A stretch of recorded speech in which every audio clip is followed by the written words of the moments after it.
गुरु ते पहले जगतपति, जागे राम सुजान, जागे राम सुजान। सबसे पहले मुर्गे की बांग की आवाज सुनी तो लक्ष्मण जी उठे, लक्ष्मण जी उठे तो राम जी उठे, राम जी उठे तो गुरु महाराज की सेवा में खड़े हो गए। अब गुरु महाराज ने स्नान आदि क्रिया से निवृत्त हुए तो पूजा की तैयारी में फूल लेने जाना है। गुरु जी से कहा, गुरु जी हम सेवा करना चाहते हैं, क्योंकि पूजा का फल तब है जब सामग्री हम खुद इकट्ठा करें, है ना। लेकिन आज हम लोग तो इतने आलसी हो गए कि हम तो पंडित जी को कहते, पंडित जी कल पूजा करनी है, बोले हाँ जी आ जाएंगे। तो ठीक है, आते हुए पूजा का सामान भी खुद ले आना। अब पंडित जी, अब हमें समझ नहीं आता, पंडित जी सामान लेकर के आएंगे, पंडित जी मंत्र बोलेंगे, पंडित जी पूजा कराएंगे, तो फल तुम्हें मिलेगा क्या? हमारे यहाँ पूजा के विधान में विधान है कि जिस पूजन सामग्री से आप भगवान को पूज रहे हैं, उस सामग्री को कम से कम खुद इकट्ठा करो। पर आज चलो दुकान की सुविधा हो गई है, तो कम से कम दुकान तक तो खुद चले जाओ। इसलिए निवेदन, राम जी ने कहा, प्रभु गुरुदेव हम चाहते हैं कि हम अपने हाथों से फूल चुन करके लाएं। गुरुदेव ने आज्ञा दी। गुरु आयुष पा करके पुष्प वाटिका की ओर बढ़े। अब वो समय आ गया जब पहली बार हमारे राम और हमारी माँ जानकी का मिलना होना है। और हमारे यहाँ रामचरितमानस जो आप कथा सुन रहे हैं, इसमें 2 वाटिकाओं का वर्णन आप जानते हैं।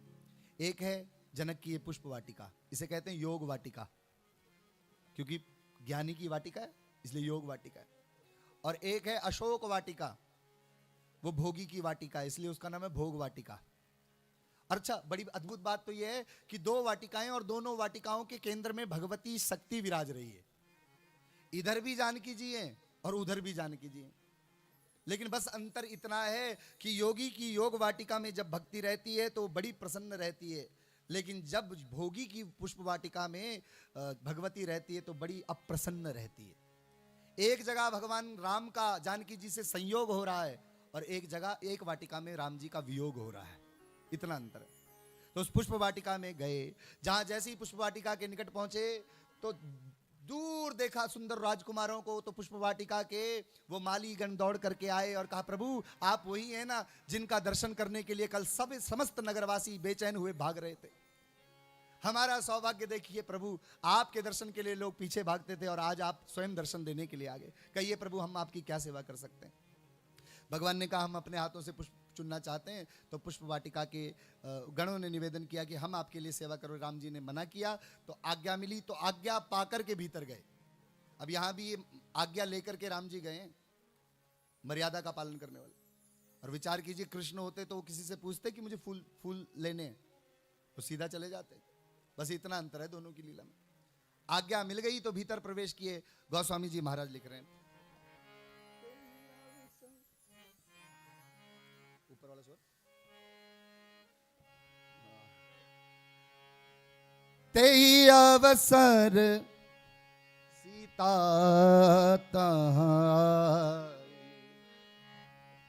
गिरजा पूजन जननी पटाई, तेई अवसर सीता तहाई, गिरजा पूजन जननी पठाई, तेई अवसर सीता थाई, गिरजा पूजन जननी पठाई, संगना सखी सब सुबग सयानी, संग सखी सब सुबग सयानी, गावही गीत मनोहर वाणी, गावही गीत मनोहर वाणी, तेहि अवसर सीता ताई, तेहि अवसर सीता ताई, गिरजा पूजन जननी पठाई, गिरजा पूजन जननी पठाई, संग सखी सब सुबग सयानी, संग सखी सब सुबग सयानी, गावही गीत मनोहर वाणी, गावही गीत मनोहर वाणी। तेहि अवसर सीता तहाँ आवा, तेहि अवसर सीता तहाँ आवा, तेहि अवसर सीता तहाँ आवा।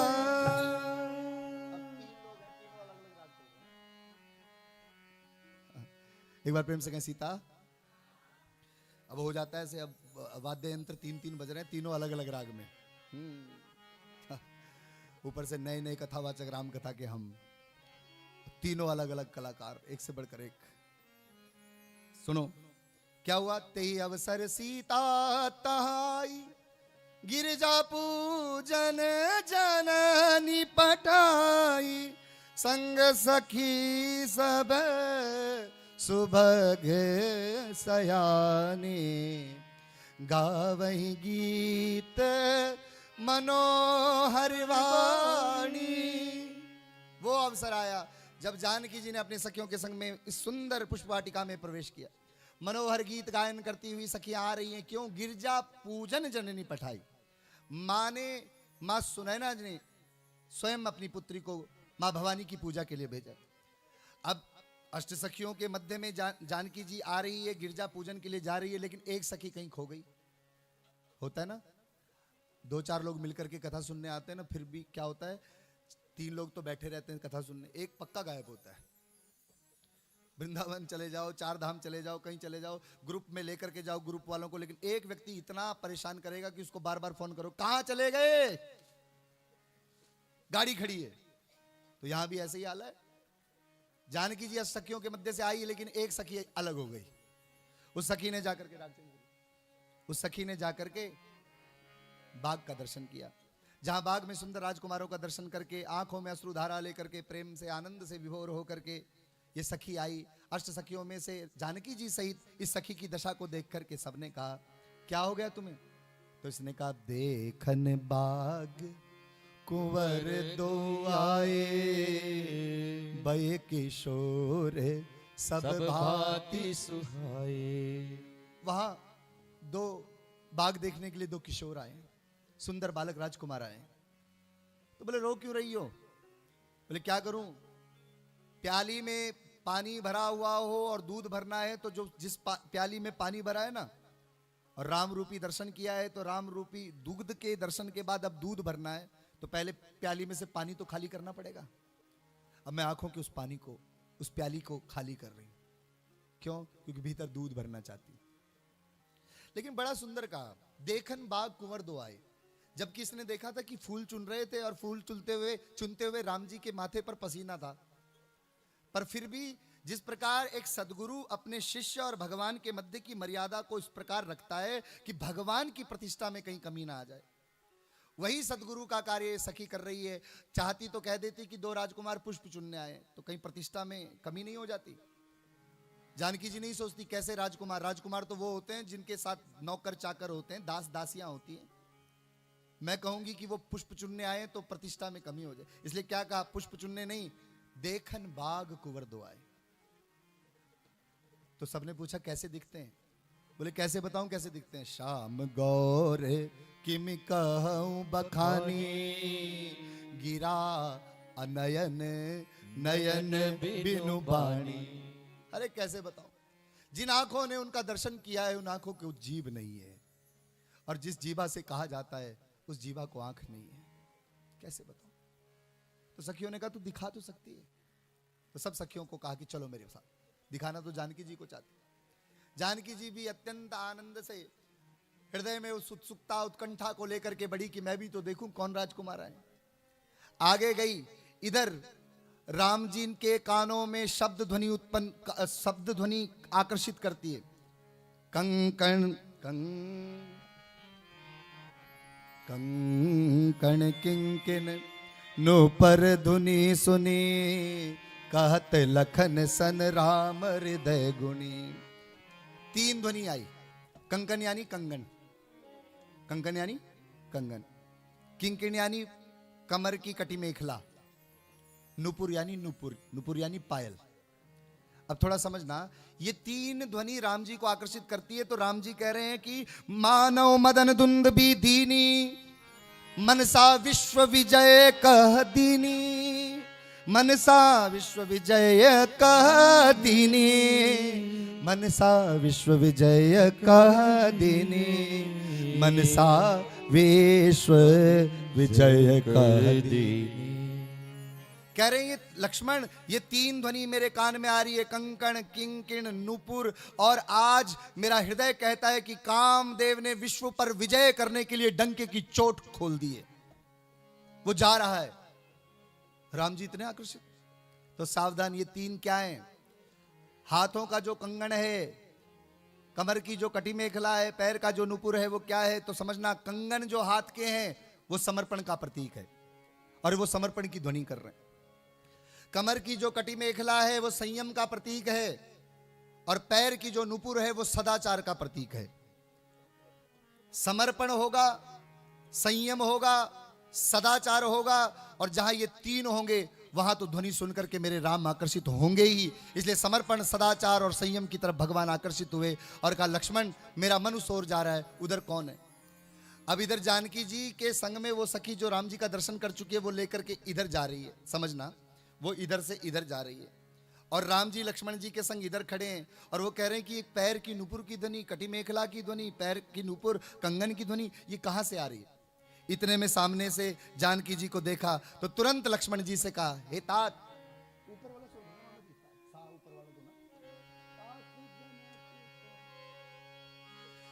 तात जनक तन आया सोए, तात जनक तन आया सो।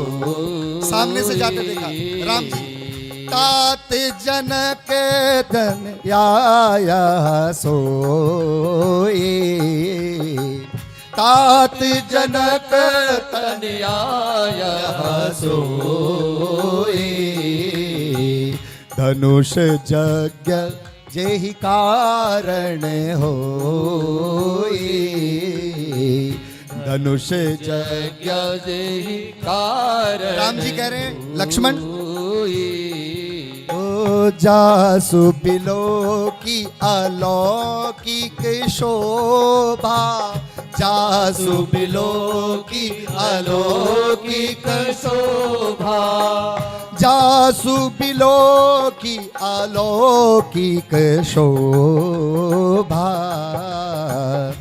जासु बिलो की अलौकिक शोभा, जासु बिलो की अलौकिक शोभा, जासु बिलो की अलौकिक शोभा। और फिर सहज पुनीत मोर मन शोभा, सहज पुनीत मोर मन शोभा। बोर तो नहीं हो गए? जाग रहे हो? गर्दन हिला लो, पता चले जाग रहे हैं, सो गए। हाँ सुनो, राम जी कह रहे हैं, तात जनक तन आया सोए, ये जो धनुष यज्ञ जेहि कारण होए। लक्ष्मण देखो भाई, ये वही जनक जी की तनया जानकी है जिनके स्वयंवर के लिए यहाँ धनुष यज्ञ का आयोजन हुआ है। लेकिन पता नहीं क्या हो रहा है लक्ष्मण, जासु बिलो की अलौकिक शोभा, सहज पुनीत मोर मन क्षोभा। मेरा मन इसकी तरफ खींचा चला जा रहा है, मेरी आंखें उस सुंदर कमल रूपी मुख के दर्शन के लिए चकोर बन गई हैं। अच्छा एक बात बताओ, आज कलयुग का कितना प्रभाव है? इस भयंकर कलयुग के प्रभाव में भी आज का कोई बड़ा भाई छोटे भाई को नहीं कहेगा कि फला कन्या मुझे बहुत पसंद है और मेरा मन तो बस उसमें लगा रहता है। हाँ? और ये मर्यादा पुरुषोत्तम भगवान ये अपने छोटे भाई को कह रहे हैं कि मेरा मन इनमें खींचा चला जा रहा है, पता नहीं क्यों मैं बड़ा आकर्षित हूँ और मेरी आंखें चकोर है और उनका जानकी जी का मुख कमल कमल के समान है। तो यहाँ कोई चर्चा लौकिक नहीं हो रही है, पहली बात ये समझना। गोस्वामी जी लिख रहे हैं, जासु बिलौकी अलौकिक शोभा, सहज पुनीत मोर मन शोभा। यहाँ लौकिक चर्चा होती तो शायद कुछ मर्यादा की हम बात करते, लेकिन यहाँ तो अलौकिक चर्चा है। यहाँ तो भगवान का भक्ति के प्रति आकर्षित होने की घटना है।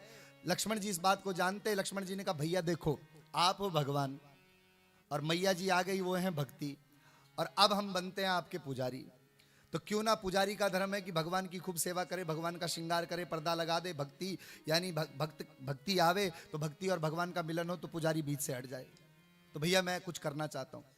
भगवान ने कहा कर लो, क्या करोगे, हम तो उसी ओर आकर्षित हैं बस। राम जी को कहा आप सीधे खड़े हो जाओ, तुरंत श्रृंगार करना, पुष्प चुने, कानों की कुंडल बनवाए, सुंदर गले की बैजंती माला जैसी निर्माण की, पैरों के नुपुर धारण कराए, मोर पंख कहीं गिरा था उठा करके सिर पर राम जी के लगा दिया, और सुंदर सजा करके झाड़ियां आगे लगा दी। जानकी जी उधर पूछ रही है कहाँ है वो, कहाँ है। इधर मानो लक्ष्मण जी ने आवाज दी कि जिसे खोजते हो वो इधर है।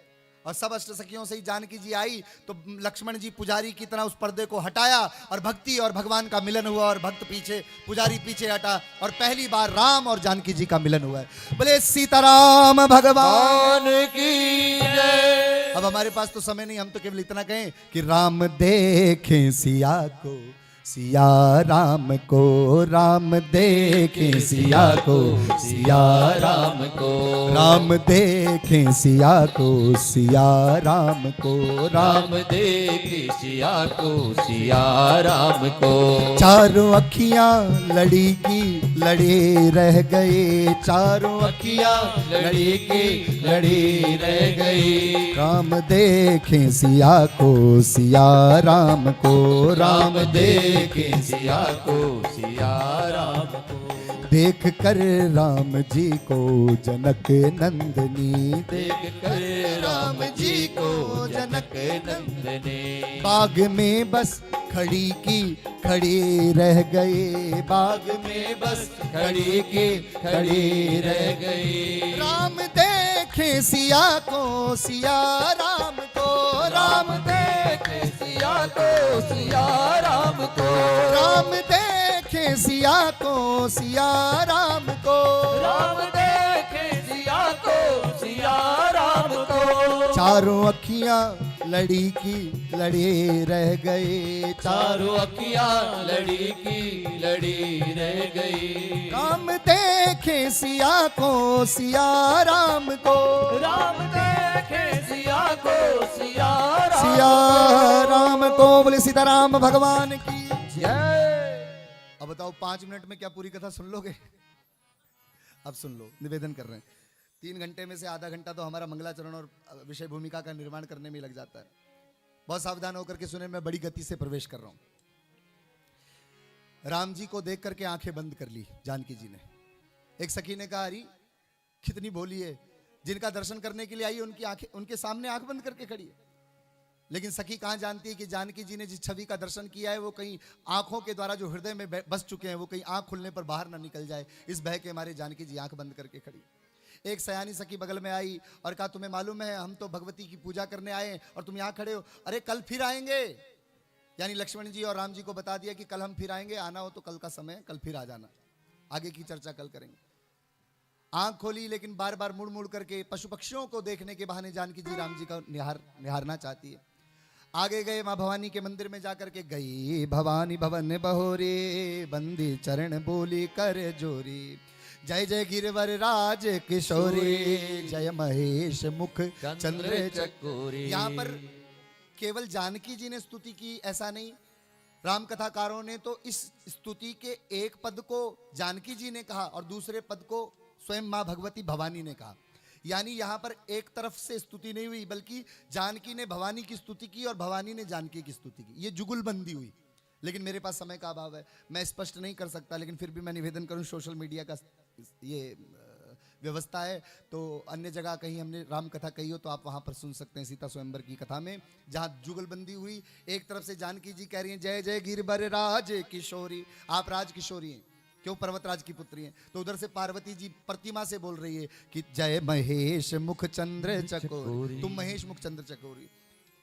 तो बात तो बड़े विस्तार से समझाने वाली, महेश चकोरी तो पार्वती जी हैं, पार्वती जी कह रही है सीता जी तुम महेश चकोरी हो, तो स्पष्ट पार्वती जी ने कहा आप इसलिए महेश मुख चकोरी हो क्योंकि भगवान शिव के मुख पर सदैव आपके स्वामी राम का नाम है और जिनका नाम उनके मुख पर है उनकी चकोरी तुम हो, इसलिए सिद्ध हो गया कि आप महेश मुख चकोरी हो। दोनों ने आपस में एक दूसरे की स्तुति की।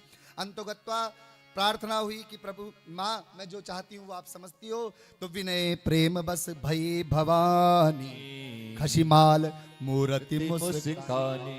माँ भवानी के गले की माला खिसकी, प्रतिमा मुस्कुराई और जैसे ही वो माला खिसकी और धरती पर गिरी तो जानकी जी ने समझ लिया कि माँ का आशीर्वाद सिर पर धारण किया। माँ ने आशीर्वाद दिया और कहा मनुजाहि राचेउ मिलई सोबर सहज सुंदर सावरो करुणा निधान सुजान शील स्नेह जानत रावरो। एहि भांति गौरी आशीष सुनि सियम सहित ही आरती तुलसी भवानी पूज पुनि पुनि मुदित मन मंदिर चली। मुदित मन मंदिर चली। तुलसी भवानी पूजी पुनि पुनि मुदित मन मंदिर चली। भवानी ने तो कह दिया मन जाहि राचो मिलई सोबर, जो तुम्हारे मन में है वही मिलेगा। सहज सुंदर सांवरो, सांवरा मिलेगा। तो सोचने लगी वहां तो दो थे, अब माता कह रही कि जो सांवरा था वो मिलेगा। अब ये कौन सा सांवरा था ये तो हमें पता ही नहीं। एक को तो देखा था लेकिन सब कह रही थी दूसरा भी सुंदर, इसलिए माँ थोड़ा स्पष्ट कर देती तो अच्छा। तो बोले करुणा निधान सुजान शील। भगवान भगवती ने कहा वो करुणा निधान हो गए, वो तुम्हारे प्रेम को जानने वाले होंगे, वो वही होंगे। तो समझ गई कि राम है। और प्रतिमा ने कहा, अब लोग कहते हैं प्रतिमा कभी बोलती है क्या? हम कहते हैं अरे तुम्हारे साथ तो तुम्हारा पड़ोसी नहीं बोलता है, तो तुम्हारे सामने प्रतिमा कहां बोलेगी? हाँ, जो प्रेम से परमात्मा से बात करने वाला है, जो भाव अधीन होकर के भगवान की पूजा करने वाला है, उसके सामने तो प्रतिमा बोलती है जी, बोलती है। आशीर्वाद दिया, बाम अंग भर करने लगे और जानकी जी पहुंची अपने महल में और इधर राम जी लक्ष्मण जी सहित पहुंचे। सहज भाव से गुरुदेव को कहा गुरुदेव विलंब हो गया क्योंकि हम तो जानकी जी को देखने लग गए। कितने सीधे हैं। तो गुरुदेव ने भी कहा बहुत सरल हो आप, इसलिए सुफल मनोरथ हो तुम्हारे राम लखन सुन भये सुखारे। अब गुरुदेव जी को राम जी कह रहे हैं कि हम जानकी जी को देख रहे हैं लेकिन गुरु जी से कुछ छुपा नहीं। उस अष्ट सखियों में उर्मिला जी भी हैं, इसलिए लक्ष्मण जी भी मन ही मन में उर्मिला का वर्ण कर चुके हैं। तो लक्ष्मण जी और राम जी को दोनों को आशीर्वाद दिया कि सुफल मनोरथ होई तुम्हारा नहीं, होई तुम्हारे, तुम दोनों के। और राम लखन सुनी भये सुखारे। राम लक्ष्मण जी को बड़े हर्ष किया।